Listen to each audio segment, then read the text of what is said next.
The resurgence of the Taliban is threatening one of Afghanistan's proudest achievements in the post-Taliban era, education. In fact, just recently, Afghan President Hamid Karzai ordered increased security around the country's schools after a string of mysterious acts of violence against schoolgirls.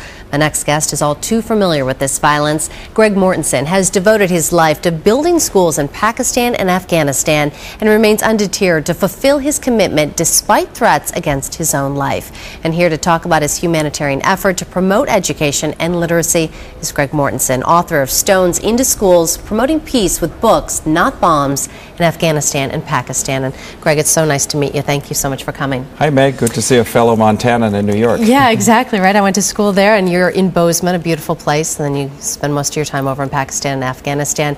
Your new book picks up where 3 Cups of Tea left off, and this time you're focused on this remote northeast section of Afghanistan, and you're building a school at an altitude of 13,000 feet. Not an easy task. How did you accomplish this? Well, the irony is I've been working in Pakistan and Afghanistan 17 years, and 10 years ago we made a promise to build a school in a very remote area in northeast Afghanistan, and I was never able to get there. I also asked for help from the U.S. military, from the Afghan government, and in the end the people themselves set up their own school. We're helping with the teachers, but they did it themselves.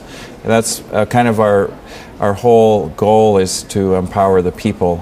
We've been able to set up 141 schools. We have about 68,000 students, and our focus is on girls' education. Right, and you truly believe in the ripple effect of educating a young girl, and you call it the girl effect. Why is it so powerful? Well, I grew up in Africa for 15 years, and I learned a proverb. It says, if we educate a boy, we educate an individual, but if we can educate a girl, we educate a community. Educating girls, it reduces infant mortality, it reduces the population explosion. Also, when girls learn how to read and write, as mothers, they tend to not, when the Taliban, their primary recruiting grounds are illiterate, impoverished society, and educated women generally condone, or they do not allow their sons to join a militant or Taliban group. And you've been doing this for years, so what is it like to see some of these women graduating from your schools? Oh, it's amazing. Some of these women, Fozia in Pakistan, she just passed her bar exams. She's from Azad Kashmir, the first female attorney out of 4 million people. Shakila will be graduating from medical school.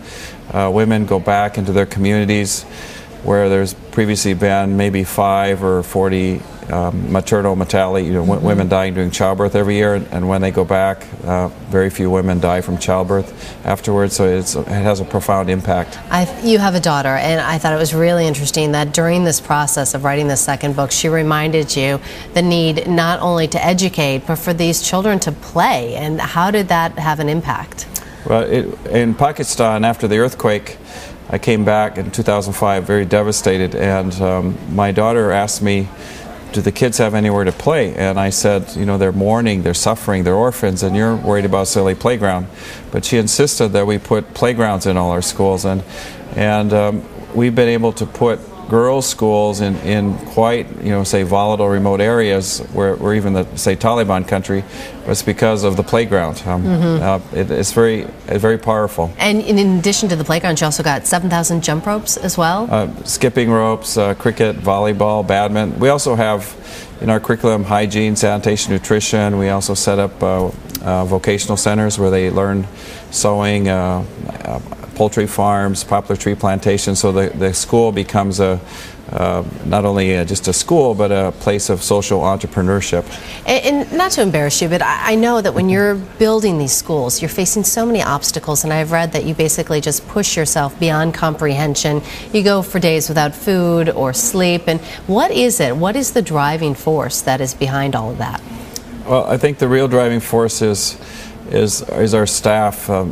The local staff, they feel such an urgency for education, and also that's what the people want the most. So I'm willing to run myself ragged for weeks on end, but it's because of our staff, and mostly it's what the women want. I ask women, how can I help you?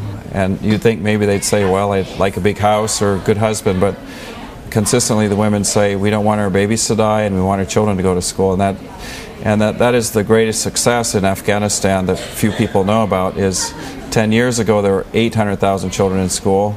mostly boys. This is before 9/11. And today there's 9 million children in school, including 2.8 million females. Unbelievable. What an accomplishment. Greg Mortenson, thank you so much for spending some time with us and telling us about it. Just really fascinating. Thank you, Meg. That's all the time we have for Worldview. Thank you so much for tuning in. We'll see you next week for more news from around the world.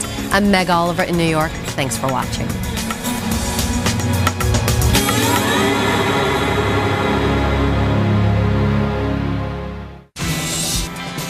ABC News Now. Good to know.